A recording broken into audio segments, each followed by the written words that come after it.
So today I'll talk about acoustic clutter suppression with the weighted phase difference coherence factor. This is a joint work between the Mindray and Sonera Medical Systems.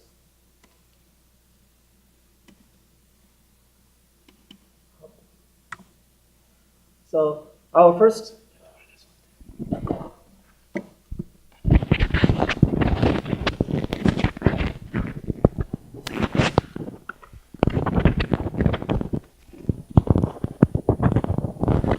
So I will start with talking about the motivations and the limitations of the current coherence factor methods.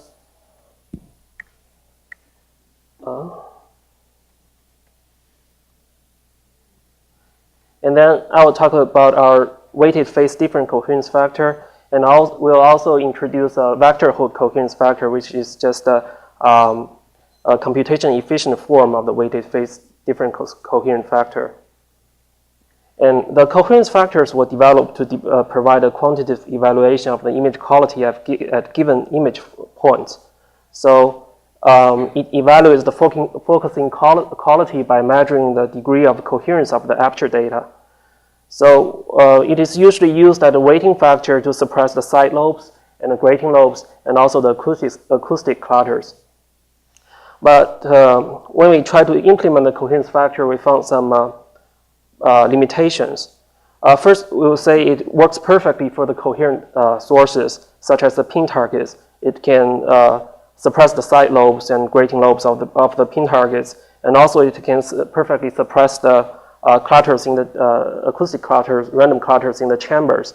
But for those diffuse sources, when imaging the diffuse sources, we found it will greatly increase the soft tissue speckle variance. As seen in this image, like in the middle image, the coherence factor image, in the speckle regions has a large variance. And after applying the coherence factor image to the original image, we can see in the soft tissue regions, it creates like black holes. So when imaging like soft tissues such as livers or thyroid, it will cause misdiagnosis in some cases.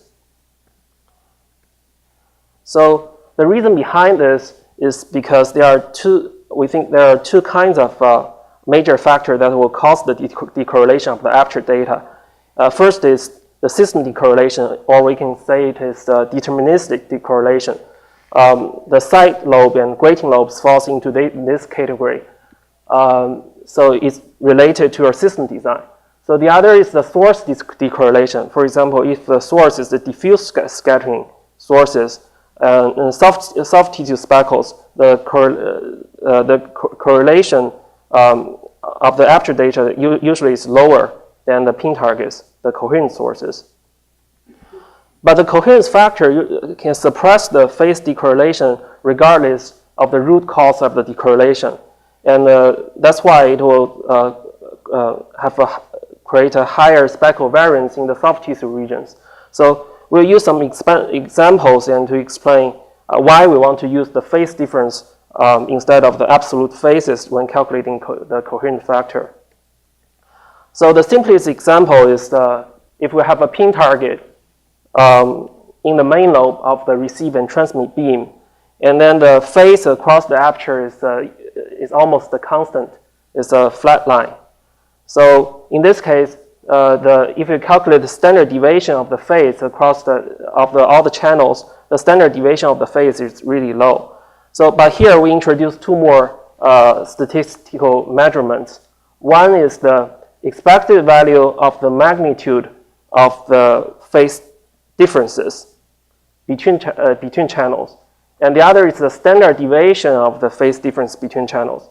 So this bottom plot is the phase difference across all the channels, and we can see that in this case, the expected value of the magnitudes of the phase difference is low because the phase itself is a straight line, and the slope of this line is a constant, it's almost zero, so this expected value is low.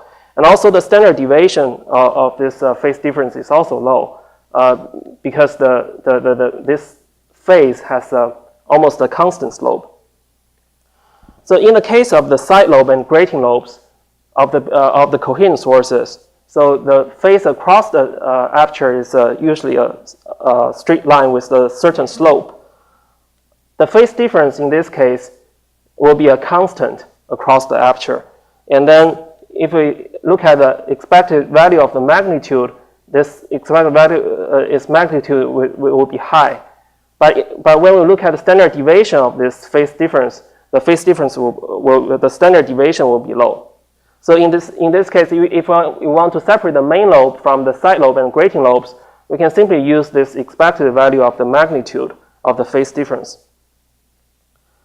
So what about speckles, like diffuse sources? So in this case, the standard deviation of the phase itself will also be high. And that's why that in the traditional coherence factor, it is suppressed in the same way as the side lobe, pin target side lobes or grating lobes. But different from side lobes and grating lobes, because for the speckles, usually they don't maintain a constant slope. So the standard deviation of the phase differences is high. So this is what is different from the side lobes. So we can differentiate the speckles from the side lobes by using this parameter. In case of the random clutters, so because the randomness of the phases, so all these statistical measurements will be high. So we can summarize. To summarize, for the main lobe, since it's always a straight line, so in this case, the standard deviation of the phase is low. Its expected value of the magnitude of the phase difference is low, and the standard deviation of the phase difference is also low. And in case of the side lobe, the difference can be seen from these two parameters, is the expected value of the magnitude. And in terms of when we want to differentiate speckles and the side lobes and grating lobes of pin targets, we can use the standard deviation of the phase differences. So in the weighted phase difference coherence factor, we compute the phase difference, and then we compute the statistic of the phase differences. And then the weighted phase difference coherence factor can segment the image based on the calculated statistics of the phase differences. But the one downside of the weighted phase difference coherence factor is that extracting the phase from the IQ data is really expensive. But in this case, we can use the dot products as the weighted phase differences to reduce the computation, to improve the computation efficiency. So the idea behind this is if we do the dot product between the two channels, like the IQ data of the two channels, and this is simply the magnitude weighted cosine of the phase difference between these two channels. So by just using these simple tricks, we can greatly reduce the computation complexity and calculate the weighted mean and also the weighted standard deviation in a really simple forms. So this is a representative results. On the top left, we show a phantom image, and this is in a 6 dB dynamic range.